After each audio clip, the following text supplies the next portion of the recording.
We meet in an hour of change and challenge, in a decade of hope and fear, in an age of both knowledge and ignorance. If this capsule history of our progress teaches us anything, it is that man in his quest for knowledge and progress is determined and cannot be deterred.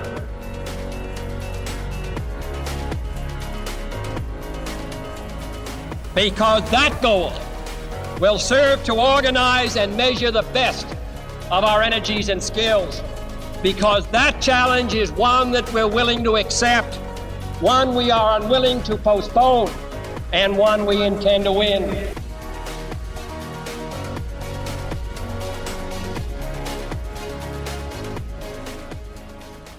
Hello, everybody. I'm Adam Zuckerman, today's host of the Energy Impact Podcast. We are here with a wonderful guest, Miranda Ballentine from the Clean Energy Buyers Association, also known as CEBA. As we all know, limiting global warming to 1.5 degrees requires almost a 50% CO2 reduction by 2030. And that means that we need to reach net zero around 2050. Now, CEBA is focused on making that happen. And today we are honored to have Miranda with us. Miranda, it's a pleasure. Thanks for having me, Adam. Really great to be here. Thank you so much. Now, for people that aren't familiar with CEBA, can you give a little bit of the background of the organization, where they are, and then we're going to hop into your background as well? Yeah, absolutely. So the Clean Energy Buyers Alliance actually has two organizations. Like you said, we have the Clean Energy Buyers Association. We also have the Clean Energy Buyers Institute, which is a charitable nonprofit that's a partner to our trade association. The Clean Energy Buyers Association is a community of primarily large energy customers, so companies that use energy, but also their partners. So energy providers, energy developers, service providers, kind of anyone who is party to a clean energy deal that's in the voluntary markets. We also have NGOs and lots of other partners that are part of the community. All right. So my understanding is there's over 330 energy customers and partners. Is that correct? 360 now, Adam. Yeah, All so right. The community has grown very rapidly. It really started with 12 companies sitting in a room at the World Wildlife Fund's offices back in 2013. About 12 big companies, names that you would recognize, Walmart and Google and Johnson & Johnson and General Motors and Coca-Cola, the Kellogg Food Company. So about 12 companies back in 2014 who had commitments to using their energy consumption to decarbonize the power system. And back in 2013, this group of 12 companies said, you know, it would be really great if we had a home for large energy customers to work together to break the barriers that we're facing to using our demand side procurement power to decarbonize the grid. And so fast forward to today, and that's the Clean Energy Buyers Association.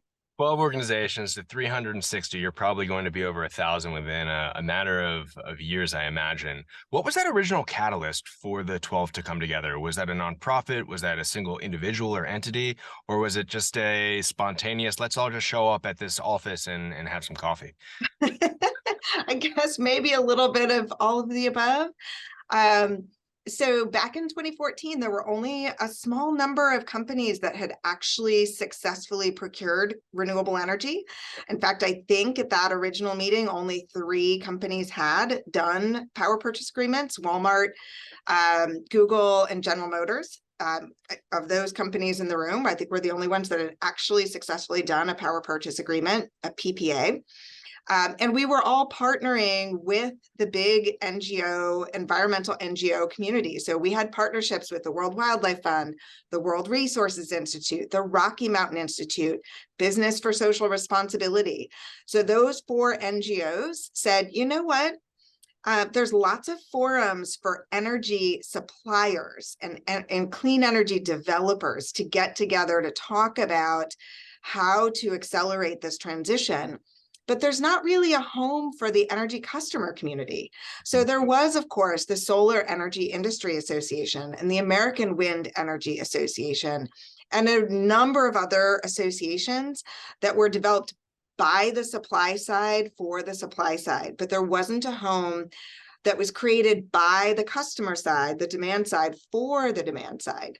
And so that's what WWF really said, hey, let's have an initial meeting and see whether these companies are having enough success on their own, or whether there are some barriers that they could tackle together as a community better than on their own. So that was really the genesis. Fantastic. And as the organization has grown, people in their individual careers have grown too. You always haven't been at CEBA. Let's hop back a little bit and then we'll jump forward again. Tell us a little bit about your history. So how did you have your interest in clean energy sparked? What's the background of your time all the way back from David Gardner and Associates to today? I'm going to go even further back than David Gardner and Associates, but I'm excited that we're also going to be jumping forward because the listeners to this podcast today are going to hear some really exciting news about the 2022 voluntary clean energy market.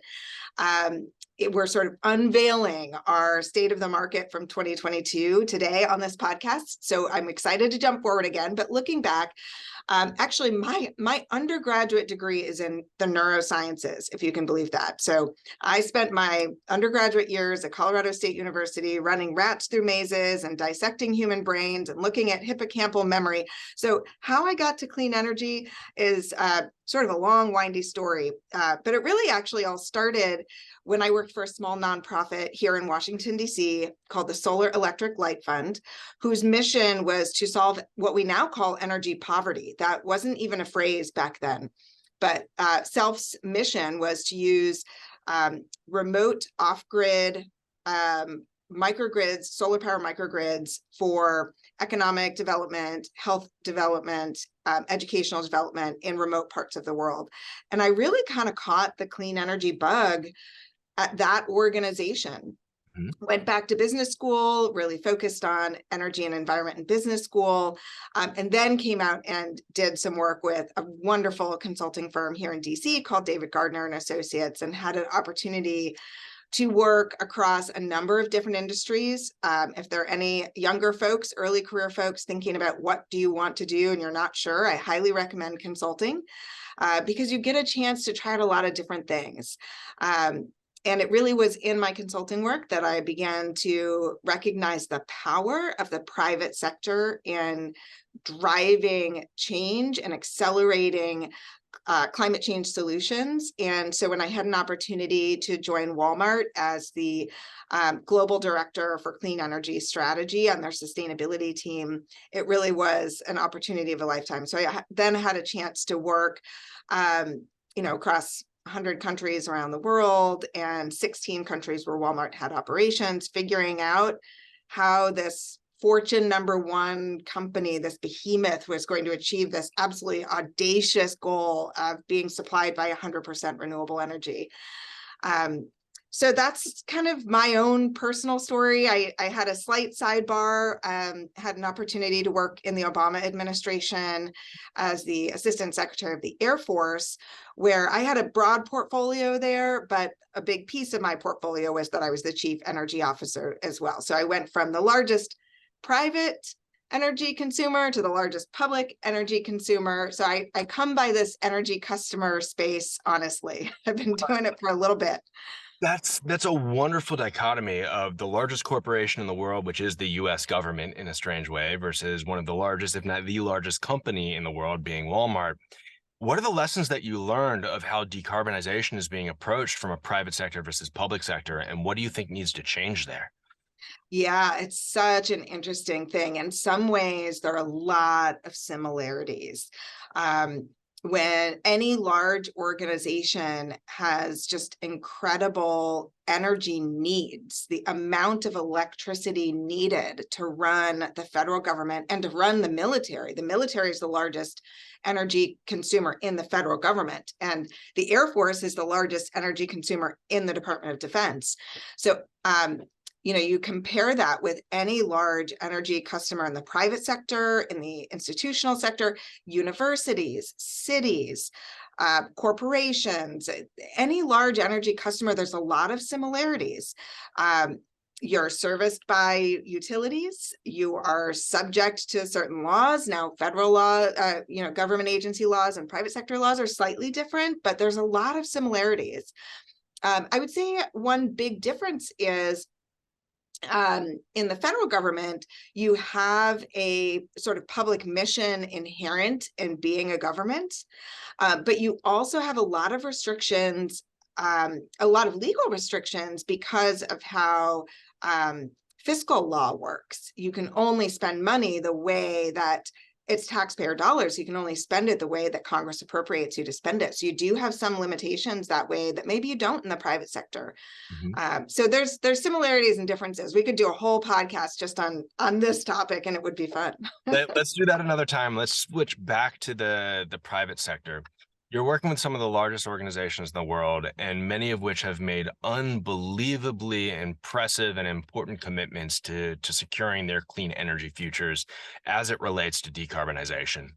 But in the last 5 years, there's also been several different changes. As you said, PPAs are becoming more widespread. There's hedging. There's a whole market out there, and questions that are answered and still need to be answered. Can you talk a little bit about the services that CEBA offers and what you're seeing in terms of the questions that the leading companies around the world are coming to you for help with? Yeah, so as I said, CEBA has about 360 members. About 60% of those are energy customers. So we still are majority energy customers. We have 87 of the Fortune 500 companies in our community. Our community represents $7 trillion in annual revenues, 17 million employees. So it's a substantial community. However, I would say our community is also sort of split between what I would call leaders and learners. So we do have a growing cohort of companies who have been doing renewable energy deals, clean energy deals for 5 years, 10 years. In the case of Walmart and SC Johnson, a couple of others, up to 15 years. And they're really now looking for some major barrier busting. They're kind of coming up against, okay, we've done this, and we're facing these barriers. We also have a very substantial community of what I like to call the learners. So we've got leaders and learners. We don't have laggards in our community because we're an opt-in community. So we have leaders and learners. We still do, and it's our fastest growing cohort of members, Adam, is what I call the next generation buyer. They're just getting into the mix. Their CEO maybe just set a science-based target goal, or their CEO just set a net zero greenhouse gas goal, or maybe just set a renewable energy goal or a carbon-free energy goal. And often, if you think about it, our community is from every sector, but most of them are not from the energy sector. This is not their expertise. Like you and me, most of these companies just pay a utility bill. And suddenly they're saying, oh, wait, this is not only a controllable expense, but I can think about what kind of electricity I want to buy. This is a new concept. So we have kind of two sets of services. One set of services that's really about solving the biggest barriers to deploying clean energy rapidly, and another set of services that is really about accelerating the learning curve for the next generation of buyers. So we have boot camps that are taught. The faculty are other companies, right? So more mature companies training the new guys on how this all works. Let's focus on the first bucket. What are some of the barriers that they're currently running into? Yeah, so the biggest barrier, without question, is lack of access to markets. Okay. So one of the biggest surprises for companies that are saying, okay, now we're going to buy clean energy, one of the biggest surprises is that they can't go out and do an RFP for energy. Why is that? It has to do with regulatory structure. So really what we've discovered is that it's access to wholesale organized markets that is critical. One might think you need access to deregulated retail markets, but actually what we found is it's the competition in wholesale markets that matters. And in fact, if you look across all of the deals done since 2014, close to 85 to 90% of them are done in wholesale markets. And that's not because that's where customers have their facilities. It's not because there's 80 to 90% of facilities in wholesale markets. In fact, only about 2/3 of energy customer facilities are in wholesale markets. So that is by far the number one barrier. For a company needs to be able to choose what kind of power they want to buy. All right. So you're saying that you're tracking the data. You referenced stats back to 2014. Earlier, you said there's an announcement. I'm gonna say just a little bit about it. It's the 2022 deal tracker. What are all of the different variables and metrics that you're tracking? And then let's talk about that deal tracker too. It's really exciting. Yeah, so we have been tracking corporate-backed offtake of utility scale wind, solar, and storage since 2014. How? So, yeah, how? Is that what you said? Yeah, where's the information from? Yeah, so it's great. It's a great question. We only track publicly announced data. We only track deals that are a certain far along in the process. You know, they've received certain amounts of permitting and approvals, etc. And we just simply work with our members. So when we see that something's been announced or they come to us and say, we're going to announce this, we ask all the questions. What's the size? Who's your counterparty? Where is it at in the process? How confirmed is it? And then it goes into the deal tracker. So there are a number of different organizations that track corporate procurement and use different metrics. So that's how we do it. So that's what the deal tracker is. All right. So you have the 2022 deal tracker. What are some of the learnings? What are some of the things that you'd like people to know that you find out? Because data is great, but data on its own doesn't mean much without a little bit of analysis. So what's the secret sauce if you can share it? Yes. Well, and actually you're spot on. What I actually enjoy even more than the raw data are the trends. And there's some really interesting and cool trends. But let's start with some of the data. So our initial goal was to see 60 gigawatts of corporate-backed renewable energy by 2025. We set that goal in 2014. And honestly, at that time, we were not even at 1 gigawatt. So 60 gigawatts seemed like an absolute harebrained idea to our community. We had, maybe 4 or 5 companies that had done deals. We had less than a gigawatt out there. Well, what's really exciting is that in 2022, this community just hit the 60 gigawatts. So we hit the 60 gigawatts 3 years early. Yeah. Yes, a big hoorah coming from our community. We had a record smashing year. We had 16.9 gigawatts of new clean energy deals announced last year.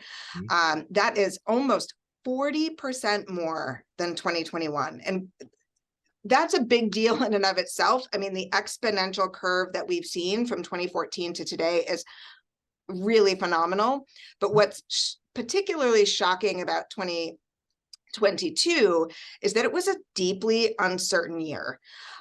There were shutdowns in the market when there were trade tariff concerns, and the Commerce Department was investigating and some solar companies, and that kind of shut things down. There has been, for the first time, it's really been a much more constrained market. PPAs have been harder to come by. They've been more expensive.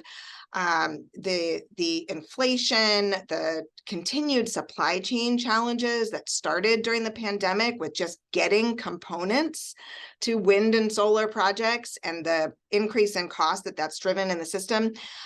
With all of those headwinds that we've never had in the industry the way we did in 2022, to see an almost 40% growth in deals announced last year was mind-boggling even to us, and we tend to be optimistic. What's driving that? Is it companies that are reacting to popular sentiment or changing sentiment in the public? Is it price-driven and economics? What are you seeing as the drivers for the companies that are saying, you know what, we really need to delve into this and unpack our clean energy solutions? Yeah, well, there's a number of drivers.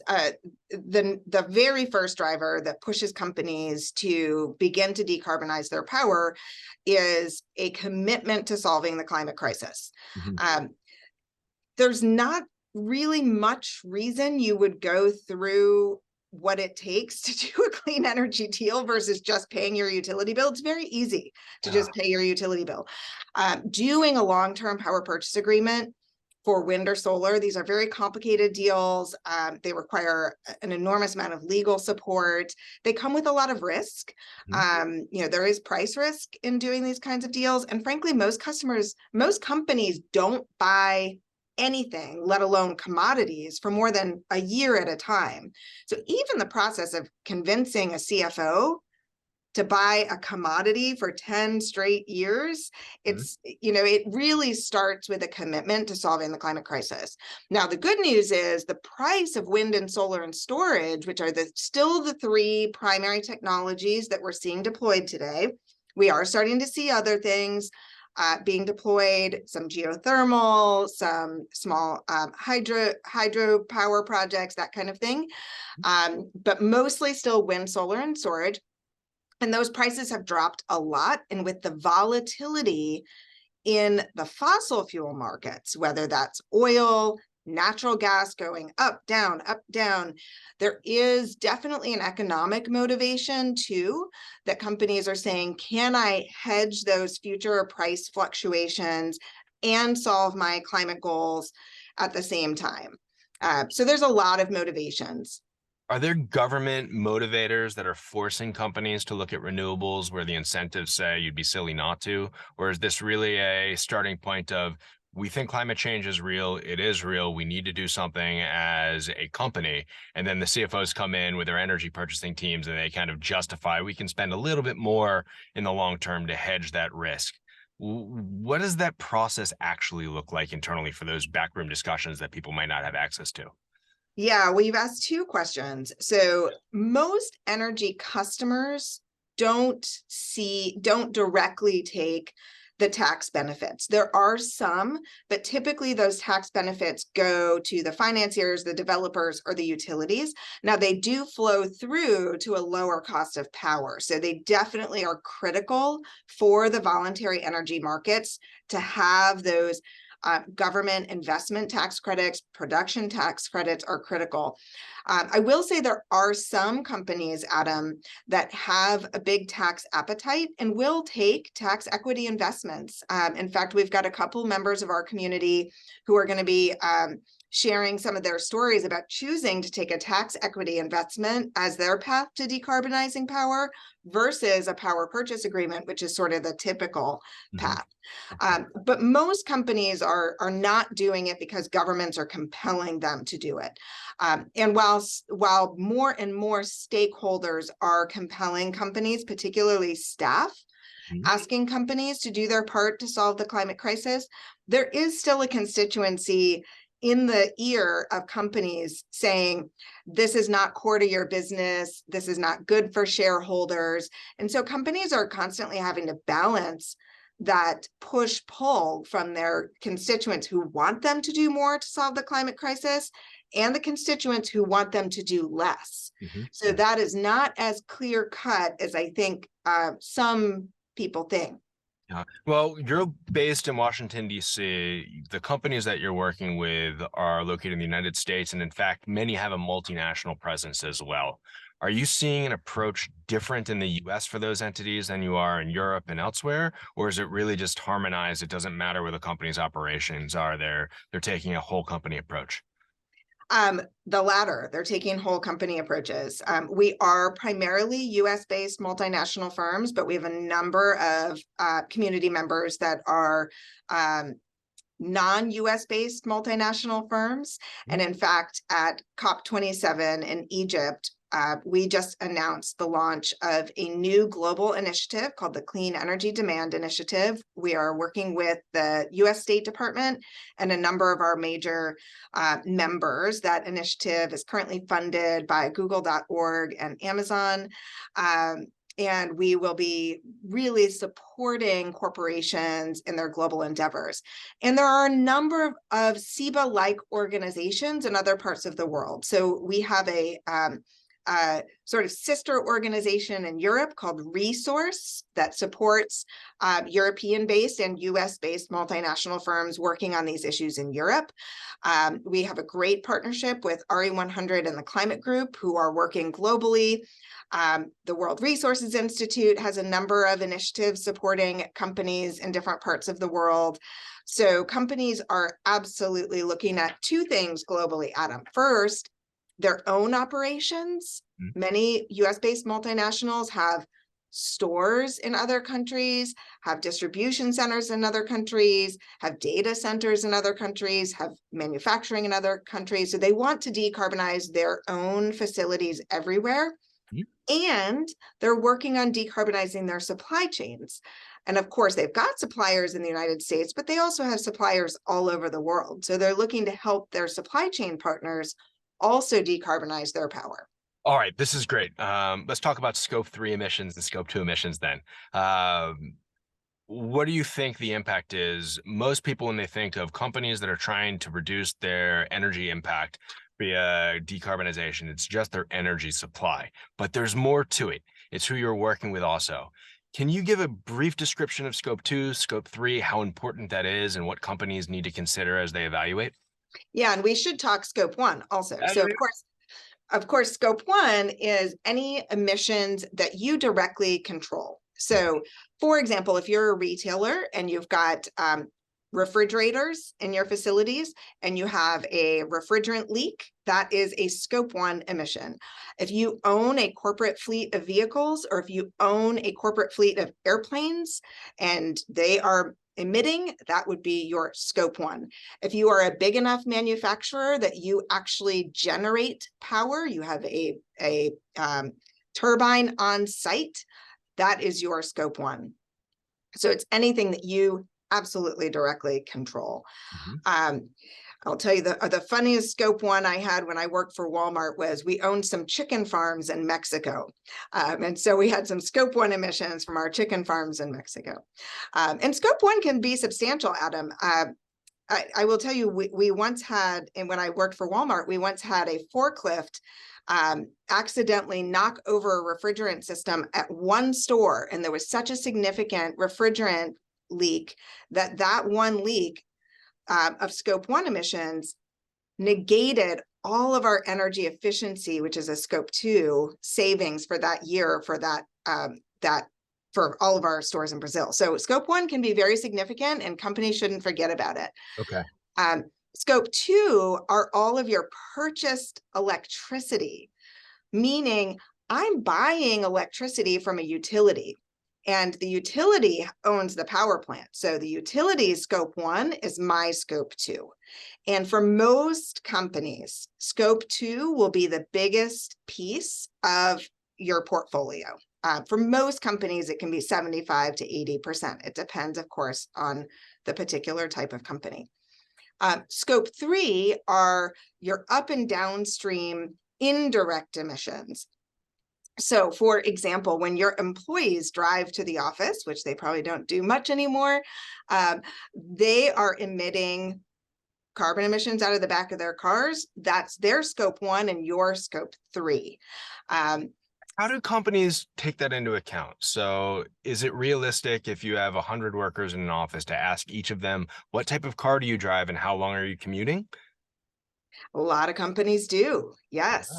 Right. But tracking and measuring Scope 3 emissions is incredibly hard and by far the least precise of all of the 3 scopes of accounting today.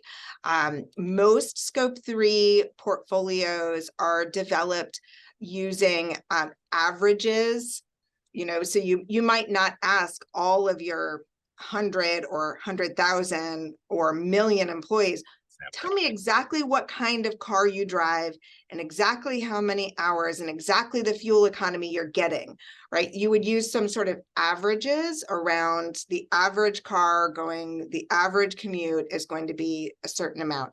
And that's just one of many Scope 3 examples. If I let's use a retailer as an example again. If I'm selling a t-shirt in my store, the t-shirt manufacturer had some emissions in their factory. And their factory emissions are their Scope 1 or Scope 2. And if I'm the retailer, say I'm Target or 7-Eleven or Walmart or anyone who's a retailer selling that t-shirt, that's my Scope 3 emissions. Does that not double count then certain emissions or lead to a possibility of double counting? I call it parallel accounting. Okay. And that is by the nature of the scopes, there is parallel accounting. So if, I happen to live in Maryland, so Pepco is my utility. Pepco Scope 1 is my Scope 2. That's not double counted, it's parallel counted. Understood. Right. And it's the same across Scope 3. Okay. So we've got Scope 1s, we've got Scope 2, we've got Scope 3. We've got companies that are committing to reduce their dirty energy use. The clean generation, 3 years early, 60 gigawatts of energy, which is amazing. What's next? Let me put that 60 gigawatts in context. So the 16.9 gigawatts from last year, that was equivalent to about 45% of all the wind, solar, and storage capacity deployed last year, 45%. And the 60 gigawatts that has been deployed by corporate since 2014 is close to a third, actually more than a third. It's about 37% of all the wind, solar, and storage deployed since 2014. So it's a substantial part of the wind and solar that we have deployed in this country has been driven by voluntary procurement.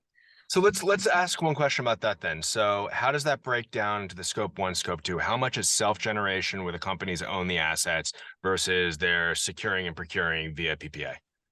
Yeah, that is a great question. I would say what we track are utility scale projects. So the vast majority of that, it would be considered Scope 2.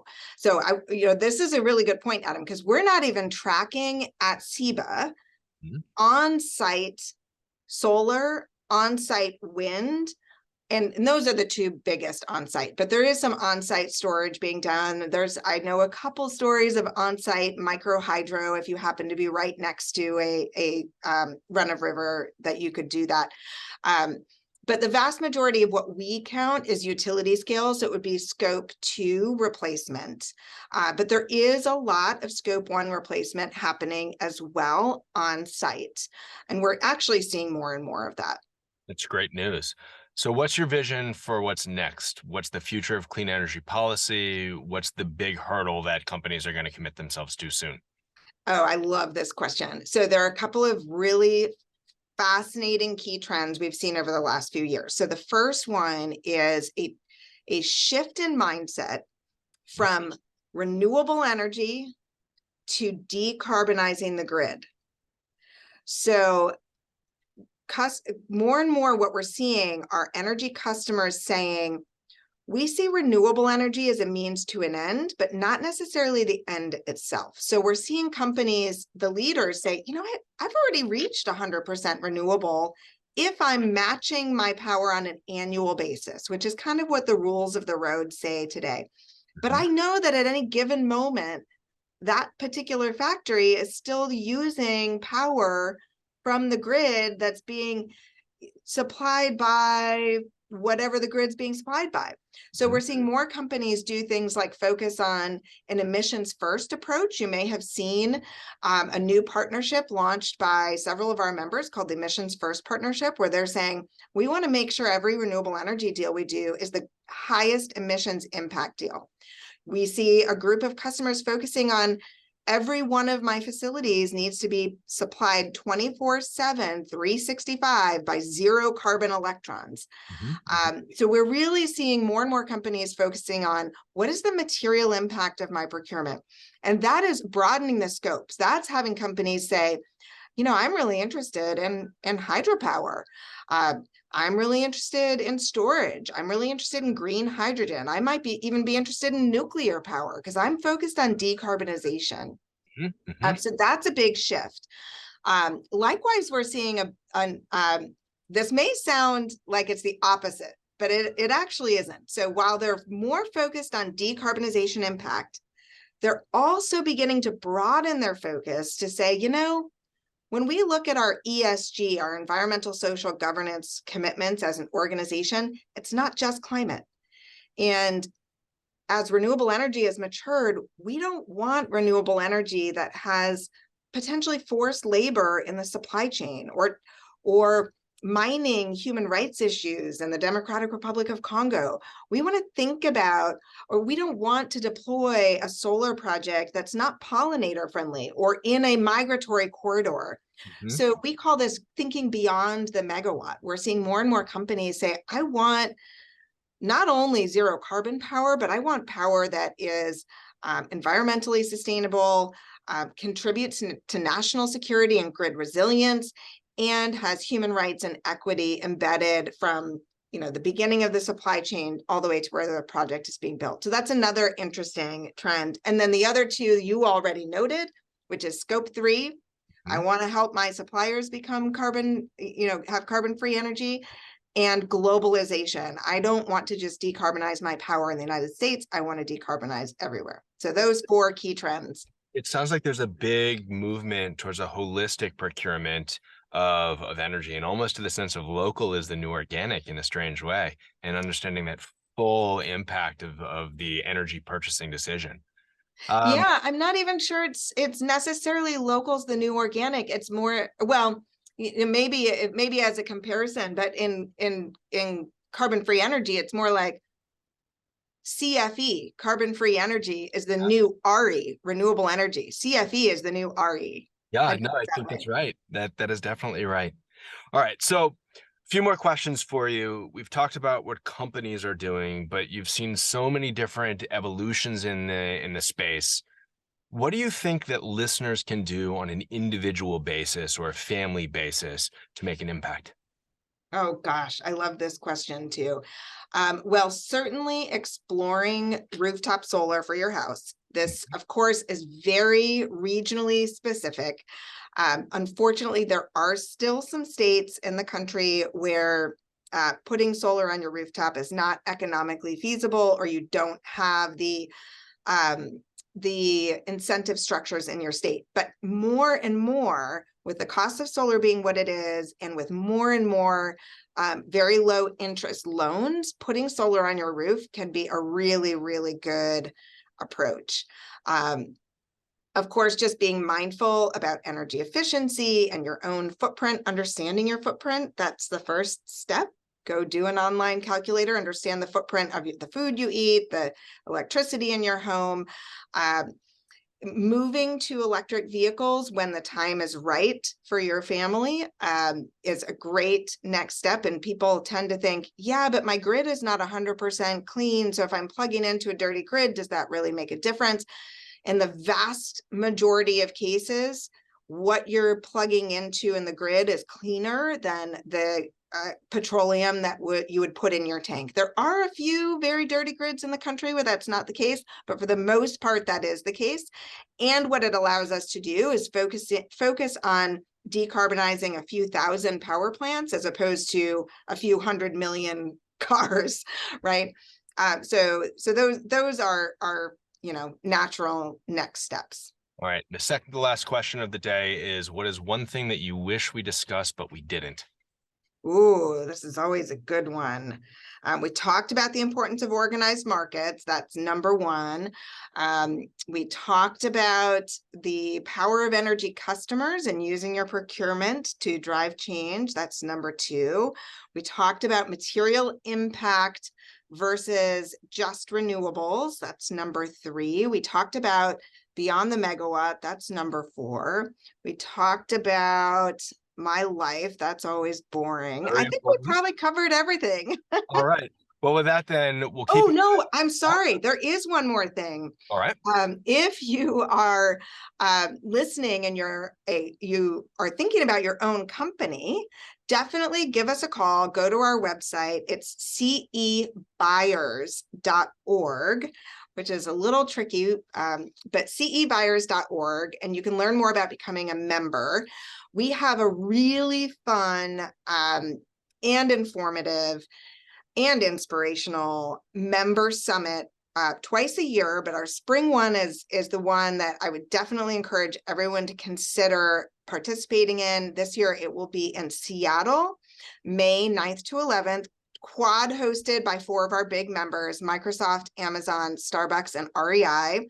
So we can guarantee maybe climbing walls and great coffee. So if you are, a member of a city government, a member of a university, a member of a corporation, anyone who works for a company that uses a lot of power, come join us. We keep the barriers to entry very low to be a member of the community, and we'd love to have you be part of the community. There we go. Miranda, thank you so much for the time. We will keep an eye out for the 2022 deal tracker, which I'm sure will be absolutely fantastic. For our listeners, this is the Energy Impact Podcast. Please go find Miranda at cebuyers.org. Thank you so much. Thanks, Adam. Our leadership in science and industry, our hopes for peace and security, our obligations to ourselves as well as others, all require us to make this effort, to solve these mysteries, to solve them for the good of all men, and for the progress of all people.